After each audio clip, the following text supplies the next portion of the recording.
आज के समय में रासायनिक खादों का उपयोग कुछ ज्यादा हो रहा है, जनसंख्या का घनत्व बढ़ रहा है, खेती का रकबा स्लो पाइजन बढ़ता जा रहा है, साथ ही पर्यावरण को बेहद क्षति हो रही है।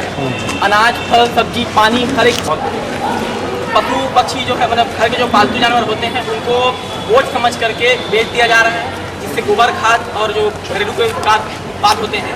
कारण ये है आज जो पर्यावरण प्रदूषण बढ़ता जा रहा है, साथ ही साथ खेतों में इतनी ज्यादा में रासायनिक खादों का उपयोग किया जा रहा है कि जमीन, मिट्टी, पानी, हवा, जल सब कुछ प्रदूषित होता जा रहा है। इससे हमारे शरीर में, पर्यावरण में धीरे धीरे धीमा जहर भरता जा रहा है, नई नई बीमारियां आती जा रही हैं, साथ ही हमारी रोग प्रतिरोधक क्षमता भी कम होती जा रही है इससे। तो इन सब के बहुत ज्यादा इस्तेमाल से पूरा जो हमारे समस्याएं हो रही है उनको समझ करके, उनको शोध करके, उन पे हम एक पूरे 22 गांवों को लिस्ट बना करके उनमें जाकर के हमने शोध किया है। और इससे एक चीज समझ में आई है कि सबसे ज्यादा ये लोग रासायनिक खाद का उपयोग कर रहे हैं। तो हमने एक तरीका निकाला जिससे हम उनको जैविक खाद बनाने का, जैविक कीटनाशक बनाने का, जिससे ऐसी समस्याएं कम हो जाए। इसके लिए हमने तैयार किया, उनको पूरी लिस्ट बना के दी, विधि समझाई और उसके बाद उनसे अपील की कि आप रासायनिक खादों का उपयोग कम करें और जैविक खादों का उपयोग ज्यादा करें। रासायनिक खाद का क्यों उपयोग ज्यादा हो रहा है?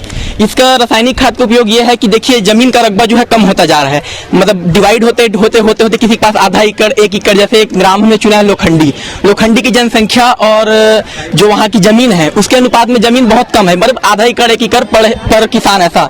तो अब कम जमीन में आदमी को ज्यादा उत्पादन चाहिए, तो वो भरपूर मात्रा में रासायनिक खादों का इस्तेमाल कर रहा है। मेरा नाम जय परिहार। अधिक से अधिक लोग पशु पालते हैं, तो उसके गोबर का प्रयोग करके घरेलू, गांव में अधिक से अधिक घरेलू चीज़ों का प्रयोग किया जाता है, उनके साग सब्जी, फलों का प्रयोग किया जाता है। उन सब चीज़ों को इकट्ठा करके और उनको खाद के रूप में प्रयोग करके खेती उपयोग किया जाए, जिससे खेती अच्छी हो, उत्पादन भी अच्छा हो, जिससे शुद्ध और स्वच्छ उत्पादन हमें प्राप्त हो। इसलिए हमने जैविक कृषि अपनाने की कोशिश की है। नेहा पांडे। आप बताएंगे? जाओ ना, बोल रहा हूँ।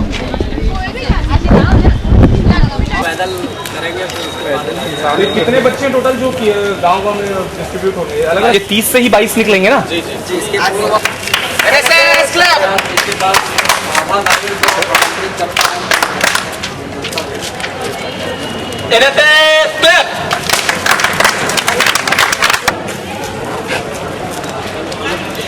आज के समय में रासायनिक खादों का प्रयोग बहुत ज्यादा हो रहा है, जिससे आदमी के पास कृषि करने योग्य भूमि कम होती जा रही है। तो कम कृषि भूमि में आदमी उत्पादन की मात्रा को ज्यादा बढ़ाने के लिए पशुपालन से आदमी परहेज कर रहे हैं, जिससे गोबर खाद जो होता है हमारा उसमें कमी आई है। तो इसके लिए हमने जब 25-30 गाँव में शोध किया तो वहाँ पता चला कि आदमी, अब जो किसान पहले 80 साल 90 साल तक जीते थे, गाँव में शुद्ध हवा मानी जाती थी, अब ऐसा कुछ नहीं है। आज 30 साल 40 साल के लोगों को भी किसी को लकवा हो रहा है, किसी को ब्रेन हेमरेज हो रहा है। ऐसा हो गया है कि हमारे शरीर में स्लो पाइजन, धीमा जहर धीरे धीरे भरता जा रहा है। और उनसे अपील की, उनको समझाया, इनके नुकसान और फायदे बताए और उनको पूरी विधियां बताई, और साथ ही उनको पर्यावरण में ऐसे हम क्या फायदा होगा, क्या बदलाव आएंगे, इसके बारे में भी जानकारियां दी।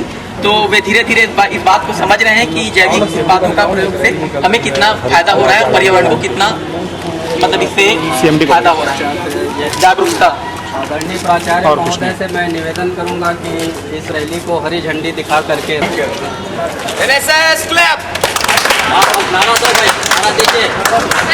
जैविक कृषि का क्षेत्र बढ़ाना है, मानवता को बचाना है। जैविक कृषि का क्षेत्र बढ़ाना है, मानवता को बचाना है। जैव जगत करे पुकार, जैविक खाद से करो उत्पाद। अनाज हो, दूध, पानी को जहरीला होने से बचाना है। जैविक खाद कृषि के उपयोग में लाना है। जैविक खाद की जैविक खाद जो धरती की शक्ति है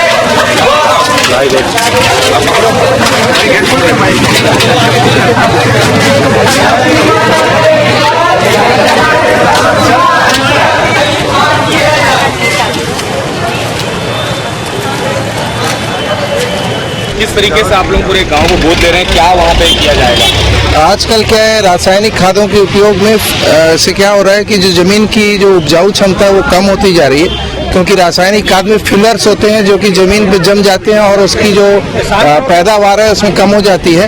और इसलिए जैविक खादों के उपयोग से इस समस्या से हम छुटकारा पा सकते हैं।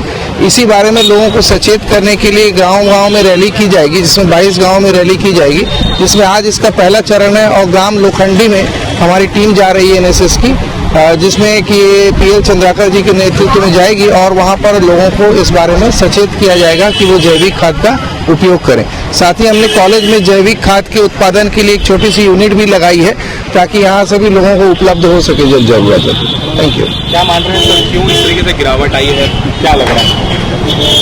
ये जो रसायन का जो उपयोग हो रहा है, क्या लग रहा है, क्यों इस तरीके का? रासायनिक खाद में फिलर्स बहुत होते हैं, जैसे जो नाइट्रोजन वगैरह या फॉस्फेट वगैरह डालते हैं उसमें रेत बहुत ज्यादा होता है, फिलर्स होते हैं, पूरी तरह से वो खाद नहीं होता, वो जमीन में घुलता नहीं है बल्कि जमीन की ऊपरी सतह पे जम जाता है और ऊपरी सतह उसकी मजबूत हो जाती है, जिसके कारण अंदर तक पेड़ की जड़ पौधों की जड़ें पहुंच नहीं पाती और इसलिए जैविक खाद के उपयोग से इन सब चीजों से बचा जा सकता है। उसी के प्रयास में लोगों को जागरूक करने के लिए रैली निकाली जाती है।